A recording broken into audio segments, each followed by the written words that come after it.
اچھا، جیسے نعت ہو یا جیسے ابھی آپ نے قصیدہ یا منقبت، یہ گانا مطلب ان کو ایک بیس میں ایک ظاہر سی بات ہے اس کے لیے استاد چاہیے، یا سنگنگ کرنا اس کے لیے استاد چاہیے. تو آپ نے کب سے اسٹارٹ کیا؟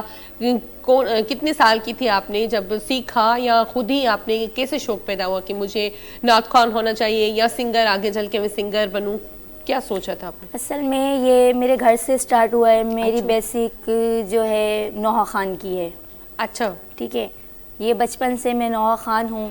پھر جب میری شادی ہوئی الحمدللہ میرے شوہر اور ان کے خاندان سب میراثی ہیں، تو وہاں سے جو ہے میرے کو شوق پیدا ہوا آگے بڑھنے کا. اچھا، کیونکہ میں تو اپنے گھر سے نوحہ خان تھی. جب میری شادی ہوئی تو سب نے میری ماشاءاللہ وائس سنی، تو سب نے سپورٹ کیا، سب نے مجھے سپورٹ کرا. اور زیادہ تر سپورٹ میرے شوہر کا. مجھے یہ ایک بہت بڑا بھرم ہوتا ہے ایک بیوی کے لیے کہ اس کے شوہر کی سپورٹ اس کے ساتھ ہوتی ہے. تو میرے کو شوق جو ہے میرے شوہر سے چلا. اور پھر جب میں بدین گئی تو وہاں استاد راہی جو میرے شوہر کے استاد تھے ان سے میں نے بیسک لی. اور زیادہ تر جو ہے میں جن فنکار کو فالو کرتی ہوں وہ استاد راشد ہیں. اچھا، بہت اچھا گاتے ہیں، بہت اچھے سنگر ہیں. میں ان کو بہت فالو کرتی ہوں. وہ روحانی استاد ہیں میرے. اچھا، تو انہی کو دیکھ کے ہی مجھے آگے بڑھنے کا شوق ہوا. اچھا، کبھی آپ نے جیسے آپ نے بدین کا نام لیا، تو وہ جو استاد ہیں آپ کے، وہ اردو ہیں، سندھی ہیں؟ وہ سندھی ہیں. وہ سندھی ہے.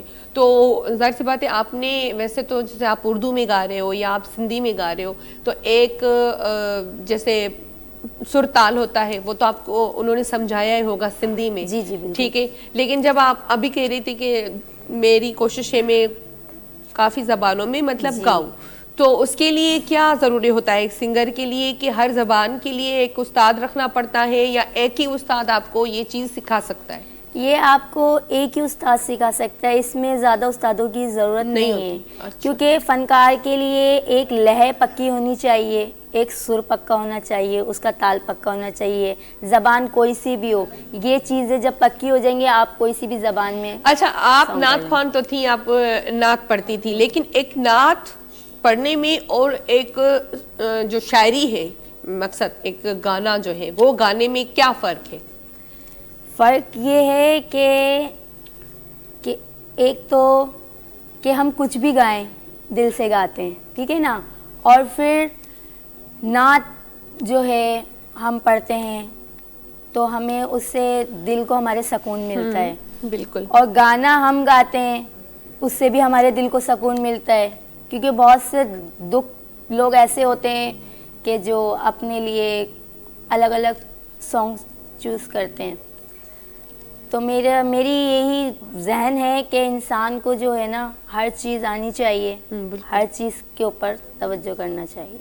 ہاں، یہ بالکل آپ نے اچھی بات کہی کہ ہر انسان کو اتنا تو کرنا چاہیے کہ اگر اس کو کوئی بھی کام زندگی میں ملے تو وہ پیچھے نہ ہٹے کہ میں نہیں کر سکتا. کم سے کم کوشش تو کرنی چاہیے کہ یار کروں تو صحیح، پھر اللہ مالک ہے.